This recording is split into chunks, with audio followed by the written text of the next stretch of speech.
Hi hello ವೀಕ್ಷಕರೇ, big boss season 12ಕ್ಕೆ ಮತ್ತೊಂದು ಸಂಕಷ್ಟ ಎದುರಾಗಿದೆ.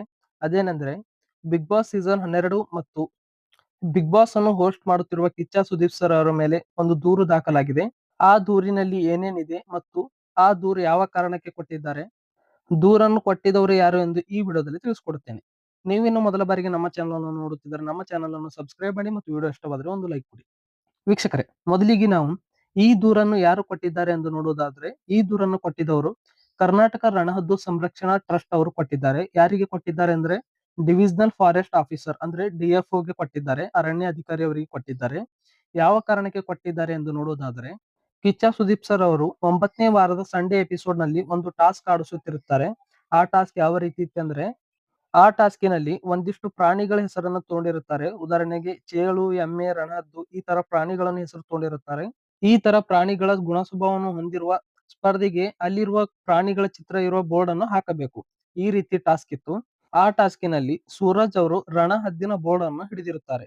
ರಣಹದ್ದಿನ ಬೋರ್ಡ್ ಅನ್ನು ಹಿಡಿದಾಗ ಸುದೀಪ್ ಸರ್ ಅವರು ರಣಹದ್ದಿನ ಗುಣಲಕ್ಷಣಗಳನ್ನು ಹೇಳುತ್ತಾರೆ. ಆ ಹೇಳುವುದರಲ್ಲಿ ಸುದೀಪ್ ಸರ್ ಅವರು ಏನು ಹೇಳಿರುತ್ತಾರೆ ಎಂದರೆ, ರಣಹದ್ದು ಹೊಂಚು ಹಾಕಿ ಸಂಚು ಮಾಡಿ ಲಬಕ್ ಅಂತ ಹಿಡಿತದೆ ಅಂತ ಹೇಳಿರುತ್ತಾರೆ.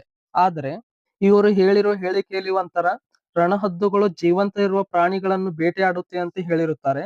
ಆದರೆ ಕರ್ನಾಟಕ ರಣಹದ್ದು ಸಂರಕ್ಷಣಾ ಟ್ರಸ್ಟ್ ಅವರು ಹೇಳಿರೋ ಪ್ರಕಾರ ರಣಹದ್ದುಗಳು ಯಾವತ್ತು ಜೀವಂತ ಇರುವ ಪ್ರಾಣಿಗಳನ್ನು ತಿನ್ನುವುದಿಲ್ಲ ಅಂತೆ. ಅದರ ಬದಲಾಗಿ ಅವು ಸತ್ತ ಪ್ರಾಣಿಗಳನ್ನು ಅಷ್ಟೇ ತಿನ್ನುತ್ತವಂತೆ. ರಣಹದ್ದುಗಳು ಸತ್ತ ಪ್ರಾಣಿಗಳನ್ನು ತಿಂದು ಪರಿಸರವನ್ನು ಸ್ವಚ್ಛ ಮಾಡುತ್ತವಂತೆ.